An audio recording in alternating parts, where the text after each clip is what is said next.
이번 사례는 이성교제 문제로 고민에 빠지신 할머니 사례입니다. 우리 노후가 되고 연세가 많아지시면 이성교제 안 하실 것 같은데 많이 하십니다. 그 이성교제를 나이가 드셔서도 아유 나이 들어서 무슨 이성교제야 나는 안 할래. 젊었을 때 그만큼 했으면 됐어. 이렇게 생각하시는 분들도 계시고요. 또 이성교제 하시는 어르신들은 또 말씀 들어보면 이렇게 말씀하세요. 나이 들면 이 이성에 대한 마음이 더 간절해질 수도 있다고 얘기를 해요. 그게 꼭 이성이 아니어도 누군가와 이렇게 만남을 가진다는 거 이게 더 애틋해질 수 있다고 얘기해요. 왜냐하면 젊은 사람들은 주변에 사람들이 많지만 우리처럼 나이가 들면 주변의 사람 숫자 자체가 적어지기 때문에 누군가하고 교제를 하거나 만남을 가진다고 하면 이성 친구든 동성 친구든 더 애틋한 마음을 갖고 만남을 가지게 된다고 얘기하셔서 그 대목에서는 제가 조금 공감이 가더라고요. 사람에 대해서 더 애틋해진다는 그런 의미로 저는 받아들였습니다. 이번 사례에서 할머니는 이성교제를 원하셨던 분은 아니에요. 그러니까 이성교제를 안 하겠다가 아니라 내가 이성교제를 하겠다 안 하겠다 이런 생각을 전혀 안 하고 살아가신 분이에요. 근데 이 할머니는 몸에 조금 이상이 생기셔서 병원에 입원을 하셨어요. 근데 이제 입원을 처음에 하시니까 딸들이 둘이 있는데 초반부에는 딸 둘이 와서 이제 교대로 번갈아 가면서 할머니 옆을 지켰죠. 근데 큰 병은 아니었고 또 치료가 잘 이렇게 진행이 되는 병이었기 때문에 초기에 오던 딸들이 이제 어느 순간부터는 안 오기 시작했어요. 할머니 생각에도 뭐 다른 사람이 나를 돌봐줘야 된다든가 이런 상황이 아니고 그냥 병원에서 치료받고 약 먹고 휴식 취하고 하면 이제 날 수 있다 생각을 하니까 너희들도 일상생활이 있으니까 이제 안 와도 된다. 그냥 가끔 보고 싶을 때 와라. 이렇게 하고 이제 할머니는 병실에 계셨죠. 근데 이 병실이 다인실이었어요. 그래서 뭐 이런 병으로 계시는 분, 저런 병으로 계시는 분 계시는데 병실에 할아버님이 한 분 계셨는데 이분은 교통사고 예전에 나셨대요. 근데 그 후유증 때문에 지금 입원을 하신 거예요. 그러다 보니까 뭐 같은 병실에 계시니까 이런저런 얘기들 나누시잖아요. 나누시면서 조금씩 친해지신 거예요. 그래서 할아버지도 적적하시고 할머니도 적적하시니까 이런저런 얘기를 나누셨는데 할머님이 딸들이 지금 안 와도 될 만큼 혼자서 생활할 수 있다고는 하지만 그래도 가다가 한 번씩은 다른 사람의 손이 필요할 때 있잖아요. 그럴 땐 또 이제 할아버지가 친해지시니까 또 좀 도와주시기도 하고 이랬나 봐요. 그러면서 두 분이 점점 가까워지셨어요. 그러다가 사귀기 시작하셨어요. 그랬는데 이 병원 안에서는 이 두 분이 얼마나 아름답게 이성교제를 하는지 인고 커플이라고 소문이 날 정도였어요. 그래서 다른 사람들이 다 이렇게 좋게 예쁘게 봐주는 그런 모습이었죠. 근데 다 좋았는데 어느 날 이 할아버지랑 병원 앞을 산책을 하고 있었는데 할아버지가 산책하다가 이렇게 손잡고 산책하다가 갑자기 딱 얼음이 되신 거예요. 그래서 이 할머니가 이상하다 그래서 이 할아버지가 보는 데를 딱 봤더니 어떤 할머니가 서 계시는데 그 할머니를 보고 할아버지가 얼음이 되셨어요. 뭐냐면 아내예요. 그러니까 이 지금 저하고 상담하신 할머니는 할아버지가 싱글인 줄 알았어요. 이 할머니도 싱글이거든요. 그러니까 내가 사별한 것처럼 이 할아버지도 당연히 사별하신 분이거나 뭐 이혼을 했거나 싱글인 줄 알았던 거예요. 그동안 오랫동안 이렇게 만남을 가지고 친하게 지내고 하면서 한 번도 부인이 찾아온 적이 없었어요. 그리고 이 할아버지도 가족들이 잘 찾아오지 않았어요. 그러니까 아무도 몰랐어요. 그 병원에서 붙인 별명이 인고 커플이잖아요. 병원 사람들 누구도 이 할아버지가 유부남이라는 걸 몰랐던 거죠. 만약에 누구라도 그러니까 이 저하고 상담하신 할머니만 이 할아버지가 유부남인 거 몰랐으면 나머지 분들이 이 할아버지가 이 할머니랑 손잡고 산책하고 이러면은 안 좋게 봤겠지 그거를 인고 커플이라고 얘기하지는 않았을 거 아니에요. 그러니까 아무도 이 할아버지가 아내가 있다는 걸 몰랐던 거죠. 근데 거기서 딱 맞닥뜨린 거예요. 그래서 이제 난리가 났어요. 그래서 이 할머니는 애들이 표현하는 걸로 진짜 멘붕에 빠지신 거예요. 이게 어떻게 된 일인지. 그래서 결국은 이 할아버지가 병실을 옮기게 됐대요. 할머니가 난리가 난 거죠. 그래서 병실을 옮겨서 어느 정도 또 치료를 받으시다가 지금은 이제 시간이 흘러서 두 분 다 퇴원을 하셨대요. 각자의 집으로. 근데 이 할머니는 너무너무 속상하신 거예요. 내가 뭘 사귀자 그런 것도 아니고 내가 이성교제를 막 원했던 사람도 아니고 지금 이 만남이 더 힘겹게 느껴지는 거는 자연스럽게 찾아온 사랑이었다는 거죠. 진행도 너무 서서히 자연스럽게 됐고 그러다 보니까 이게 이 내 생활 안으로 너무 흡수가 됐어요. 그리고 이 할머니는 온전하게 받아들였고 그래서 두 분이 이렇게 잘 지내셨는데 알고 봤더니 유부남이었다는 얘기죠. 그래서 지금은 어떻게 지내세요? 그랬더니 지금은 그 할아버지가 그 할머니 아내의 감시가 너무 심해서 외출을 못 하신대요. 예, 그리고 가끔 가다가 전화를 주신대요. 그래서 두 분이 통화하시는 거로만 위안을 삼고 계시나 봐요. 그래서 저는 이제 그게 너무너무 이해도 안 됐고 했습니다. 그래서 할머니가 물어봤대요, 할아버지한테. 왜 아내가 있다는 얘기를 안 하셨냐고. 근데 그거를 지금 물어봤잖아요. 그 얘기는 처음에 너무 자연스러웠기 때문에 이 할머니도 아내가 있으신지를 확인할 생각조차도 못했던 거예요. 근데 할아버지 입장에서도 그랬대요. 할아버지 말은 그렇대요. 내가 저 사람을 꼭 사귀어야겠다 이렇게 마음 먹고 접근을 한 게 아니었고 생활을 같이 하면서 친해지신 케이스이기 때문에 굳이 처음에는 사귀는 단계가 아니었기 때문에 내가 아내가 있습니다 이렇게 얘기하기도 참 그랬다는 얘기예요. 그리고 나서 사귀는 단계까지 됐을 때는 그때는 타이밍을 놓쳤다고 얘기를 하시더래요. 그래서 할아버지도 지금 속상해하시고 할머니는 그 할아버지랑 병실에서 할아버지가 자상하게 나를 챙겨주던 그 모습을 아직도 잊을 수 없다고 얘기를 하시더라고요. 그래서 상담하시면서 너무 힘겨움을 저한테 토로를 하셨는데 제가 그렇게 말씀드렸어요. 할머니 조금 모질게 느껴지실 수 있겠지만 그냥 관계 끊으셔야 됩니다. 그 할아버지가요, 할머니 제가 좀 흉을 보자면 할아버지가 나쁘셨어요. 할아버지는 부도덕한 행동을 하신 거예요. 어쨌든지 간에 할아버님은 타이밍을 놓쳤다고 얘기도 하시고 뭐 이러저러한 얘기 하셨지만 할머니 그거 제3자가 들으면 그냥 변명이에요. 할머니하고 관계가 이렇게 진행이 되셨을 때 나는 아내가 있다는 말씀을 하셨어야 돼요. 그거는 할아버님이 타이밍을 놓쳐서 말씀을 못 하신 게 아니라 숨기신 거예요. 의도적으로 숨기신 겁니다. 그래서 이거는 잘못된 거예요. 아주 잘못된 거고 할머님이 할아버지로부터 일방적으로 속임을 당하신 거예요. 그래서 할아버지가 앞으로 전화를 하셔도 할머니는 전화를 안 받으시는 게 맞습니다. 관계를 일단 끊으시는 게 좋고 만약에 지금 관계가 이 정도로 계속 유지가 되잖아요. 그러면 전화통화 계속 하시다 보면 어느 날은 만나시는 날도 있을 거고 만나시지 않는다 해도 전화통화 길게 하시다 보면 그 배우자 할머니한테 들켜요. 들키면 그때 가서는 어떻게 되냐면 할머니를 찾아오실 수도 있어요. 그러면 그때 굉장히 심한 그런 그 모욕감 같은 걸 받으시면 그때는 할머니가 마음을 접게 되실 텐데 모욕을 받고 마음을 접으시는 것보다는 지금 단계에서 스스로 마음을 접으시는 게 맞다고 생각합니다. 앞으로 전화하면 그냥 전화를 그냥 안 받으시는 게 아니라 한 번은 말씀을 하세요.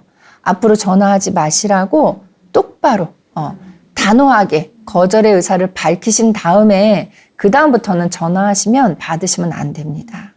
그리고 지금 이 할머니가 더 힘겨워하시는 이유는 뭐냐면 어쨌든 병원에 계셨다 오신 경우이기 때문에 병원에서는 나아져서 퇴원을 하셨지만 온전히 회복이 안 되신 상태예요.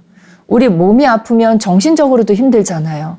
그러니까 제 생각에는 할머님, 할아버지하고 관계 일단 끊으시고요. 마음 힘드셔도 끊으세요. 끊으시고 할머니가 주력하셔야 될 부분은 몸과 마음을 회복하시는 쪽에 집중을 하시면 좋을 것 같아요.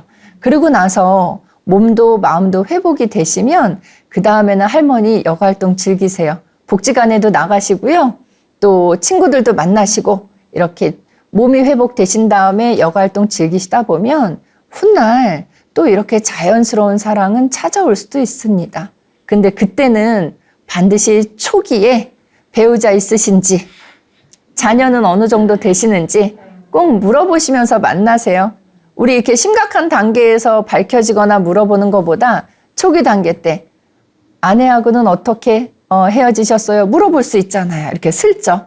자제분들은 어떻게 되세요? 다 여기 살고 있나요? 뭐 이렇게 그런 얘기 나눌 수 있거든요. 그래서 다음에 이런 만남이 이루어진다면 꼭 초반에 물어보시고 하세요 라고 말씀드렸어요. 저희 상담센터에서 혼자 되신 분들이 너무 외로움을 많이 상담을 해오시니까 모임을 하나 만들었던 적이 있어요. 이 모임의 이름이 조금 낯설어요. 알로생이라고 했어요. 알로생. 이 줄임말인 것 같은 느낌 들죠? 이거예요. 알찬 노후를 생각하는 모임 해서 알찬 노후를 할 때 생각하는 모임 해서 생 이렇게 있거든요. 근데 이 모임은 싱글 노인들의 모임이에요. 혼자 되신 노인들이 한 달에 2번씩 정기 모임을 가져요. 매달 예를 들어 둘째, 넷째, 화요일에 이렇게 모이시는 거예요. 모이셔서 뭘 하나 하면 모두가 몇십 명이 다 싱글이에요. 근데 저희가 절대 모두 싱글 어르신이고 이성교제나 이성 만남에 관심이 있는 분들이니까 나왔잖아요. 그래도 1대1로 짝을 지어드리지 않아요. 프로그램 할 때도 오늘은 이 할머니랑 이 할아버지랑 파트너에 이런 거 절대 안 하고 그냥 전체적으로 다 앞쪽을 바라보면서 강의도 듣고 교실처럼, 학교 교실처럼 앞쪽을 바라보고 앉아서 프로그램도 같이 하고 이렇게 즐거운 시간 보내는 거예요. 그러면서 저희가 생각한 의도는 서서히 친해지시라고, 서서히 알아가시라고. 1대1로 짝지어드리면 이 사람하고만 이렇게 교류해야 되잖아요. 근데 이렇게 한 반이 되고 보면 우리 학교 다닐 때 그렇죠. 한 반 몇십 명 안에서도 좀 유난히 친해지는 친구들이 있어요. 성향이 맞는 친구들. 그렇게 자연스럽게 친해지시라는 그런 얘기였어요. 근데 이게 참 좋았어요. 이렇게 해서 커플이 생겨나요. 짝을 저희가 안 지어드려도 커플이 생겨나면은 어떤 현상이 벌어지냐 하면 두 분이 안 나와요. 그 다음 주부터. 그리고 이제 저희가 처음에는 되게 그게 궁금했는데 나중에는 알겠더라고요. 두 분이 안 나오면 커플이구나 이렇게 생각하는데 두 분이 안 나오시면 그 할머니랑 친하게 지냈던 할머니한테 여쭤봐요. 그 김씨 할머니 요새 왜 안 나오세요? 그러면 박씨 할아버지랑 대구에서 지금 살림 차리셨어요. 이래요. 그러면 저희는 오케이 한 커플 하고 이렇게 메모를 하거든요. 근데 몇 달 지나면 할아버지가 다시 나와요. 깨졌대요. 그래서 두 분이 이성교제 하시다가 또 헤어지시기도 하고 이렇게 자연스러운 만남을 추구하기 위해서 그걸 만들었어요. 그래서 10년이 넘도록 잘 유지가 됐죠. 됐는데 그 10년이 넘는 시간 동안 좋은 일만 있었던 건 아니고요. 아니 저희가 혼자 되신 분들의 모임이긴 하지만 오실 때 이거 등본이나 이 서류 떼갖고 오라고 할 수도 없잖아요. 그러니까 그분들의 말만 믿는 거죠, 저희가. 근데 한 번은 어떤 할머니가 지금 아까 앞에서 사례처럼 할머니가 화가 나서 찾아오신 경우가 있어요. 할아버지가 할머니 버젓이 계시는데 싱글이라고 속이고 오신 경우들이 있었어요. 그래서 이제 그런 경우들도 간혹 가다 있기는 하지만 저는 혼자 되신 분들의 이런 모임 같은 거는 자연스럽고 긍정적인 에너지가 많이 나오는 것 같아서 참 좋은 방법인 것 같아요. 근데 꼭 혼자 되신 분들은 혼자 되신 분들끼리만 만나야 된다. 저는 이거는 또 다른 생각이에요. 그냥 지역사회 안에서 동네에서 친하게 지내는 분들끼리 이렇게 뭉치시면 그 안에 부부 커플도 있고 혼자 되신 분들도 있고 이렇게 자연스럽게 만나시는 거를 더 권해드립니다. 그래서 이 할머니 사례는 저도 모질게 말씀을 드리면서 마음이 많이 아팠고 저의 모진 말씀을 들으시면서 할머니는 저보다 마음이 더 많이 아프셨을 거라고 생각이 듭니다. 그러나 관계 잘 정리하시고 몸 추스리셔서 여가활동 쪽으로 에너지를 다시 전환하실 수 있도록 그렇게 권유를 해드렸습니다. 잘 되셨길 기대하고요. 차후에 또 문제가 생기시면 저희한테 상담 전화 달라고 말씀드렸는데 아직까지 연락 없으신 걸로 봐서 많이 아파하시는 인고의 시간 견디시고 지금은 잘 활동하시지 않을까 싶어요. 많이 아파하시는 기간 안에 들어 계시면은요, 그때는 혼자 견디기 힘들어서 저희한테 상담하시거든요. 근데 전화를 안 하신 거는 극복하신 것 같아요. 그래서 잘 극복하셨길 저희도 기원합니다. 자, 이번 사례하고 관련해서 혹시 궁금한 점 있으시면 질문 주시면 답변 드리겠습니다. 말씀하시죠. 네, 나이가 들어서 혼자 되면은 이성을 만나 외로움을 달래는 게 좋을까요? 아니면 혼자 지내는 게 좋을까요? 어려운 질문입니다. 나이 들면 이성을 만나는 게 좋을까요? 혼자 지내는 게 좋을까요? 하셨는데요. 저는 일단 혼자 지내시는 건 좀 반대예요. 나이가 드시면 그 사별하시거나 했을 때 혼자가 되셨다 하면 혼자 지내시는 건 너무 힘든 시간들이에요. 근데 그렇다고 해서 지금 말씀드린 두 가지 중에 혼자 지내는 게 안 되면 이성을 만날까요에 대한 얘기는 이성 만나는 거 포함 다른 것도 같이 하세요. 이렇게 말씀드릴 수 있을 것 같아요. 꼭 이성을 만나야만 그 외로움을 달랠 수 있는 건 아니에요. 그래서 어르신들이 외로움을 달래기 위해서 제 의견 말고 어르신들이 실제 하고 계시는 것들을 말씀을 드리자면 애완동물 많이 키우세요. 애완동물한테 애정 주는 거예요. 또는 화분이나 화초 많이 기르세요. 정성 들여서 입 닦아주시고요. 정성 들여서 물 주시고요. 그러면서 이게 커나가는 모습을 보면서 흐뭇해하세요. 근데 화초 키우시는 어르신들 이렇게 곁에서 지켜보면 입 닦아주시고 물 주시면서 그냥 흐뭇한 표정으로 바라보면서만 하지 않으시고요. 말씀을 하시더라고요. 잘 자라라. 올해도 예쁜 꽃 좀 피워줘. 우리 집에 시험 보는 아들 있으니까 꽃 좀 크게 피워줘. 이런 식으로 대화를 나누시더라고요. 그러니까 이성 만나시는 것도 원하신다고 하면 이게 개인마다 우리 왜 요새 MBTI라는 말 많이 하잖아요. 개인 성격이나 성향이 다르기 때문에 이성을 만나는 거에 에너지가 막 활성화되는 분이 있어요. 그런 분들은 이성 만나면 좋아요. 그 어르신들이 이성 만날 때 저희하고 상담할 때 왜 이성교제 하고 싶어 하세요? 라고 질문 드리면요. 결혼하려고요? 이런 대답은 거의 없어요. 그냥 동반자라는 표현 쓰잖아요. 동반자가 있었으면 좋겠어요. 그러니까 이런 얘기하고 저런 얘기해도 서로 흉 안 볼 정도의 그런 관계의 사이가 있었으면 좋겠어요 하는 거예요. 그래서 노년기의 이성교제는 그런 형태가 많으세요. 결혼은 안 하고 이렇게 좋은 만남으로. 그런데 동반자라고는 하지만 이성이기 때문에 설레이는 감정이 생기시는 거예요. 설레이는 감정은요. 젊은 사람이나 나이 든 사람이나 설레임이라는 거는 굉장한 비타민이에요. 그래서 저는 설레임을 많이 느끼시라고 말씀드려요. 일에 대한 설레임도 있고요. 또 사람에 대한 설레임도 있고 설레임은 참 종류가 많거든요. 그래서 이성교제로 내가 설레임을 많이 느끼는 분은 이성교제 하시고요. 아니면 애완동물이나 식물 키우는 것도 좋으시고요. 아니면 동호회에 가입하시는 거 아주 좋습니다. 노인분들이 어떤 동호회에 많이 가입하시나 알아봤더니요. 제일 많이 하시는 게 추측하셨을까요? 등산 많습니다. 등산. 산악회 엄청 많이 가입해 계시고요. 두 번째로 많은 거는 반대로 좀 실내예요. 수영장. 수영장 다니시는 노인 인구가 상당히 많아요. 세 번째로 많은 거요. 자전거. 자전거 동호회 엄청 많으십니다. 그 외에 뭐 사진 찍는 동호회도 있고 있어요. 제가 말씀드린 건 동호회를 말씀드린 거고요. 어르신들이 여가 활동하시는 걸로 제일 많이 하시는 거는 경로당이나 복지관이에요. 그래서 제 생각에는 이성교제를 할까요? 혼자 지낼까요? 하셨는데 그 두 개를 결정하시기 전에 복지관을 나중에 연세 드셨을 때 복지관을 이용하시면 거기서 이성교제도 이루어지고요. 조금 아까 말씀드린 동호회 모임도 그 안에서 여러 개가 있어요. 우리 학교 다닐 때 왜 클럽이라고 표현하고 했잖아요. 그런 것들이 많이 있으니까 그 복지관을 이용해서 어떤 프로그램을 배우시면 그 프로그램을 배운다는 건 관심사가 같은 분들이잖아요. 그분들끼리 또 사적으로 동호회를 만드시더라고요. 그렇게 해서 즐겁게 지내시는 걸 저는 권해드리지 꼭 혼자 있어야 된다, 꼭 이성교제 해야 된다 이렇게 두 가지 중에 선택하기는 좀 어려웠던 것 같습니다. 그래서 노후 생활을 풍요롭게 즐기시기 위해서는 중년부터 그거에 대한 준비를 조금 해 놓으시면 좋을 것 같습니다.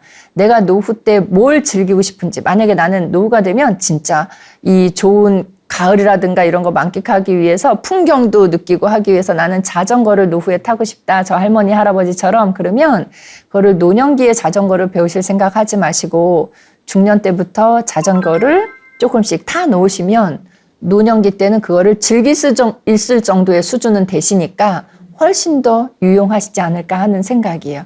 아니면 나는 노후에 사진을 좀 찍으러 다녔으면 좋겠어. 그럼 그거 역시 중년기 때부터 배우고 익혀두시면 노년기 때는 즐기기만 하면 되시니까 우리 노후 준비는 중년기 때 하는 걸로 하시면 어떨까 하는 생각입니다.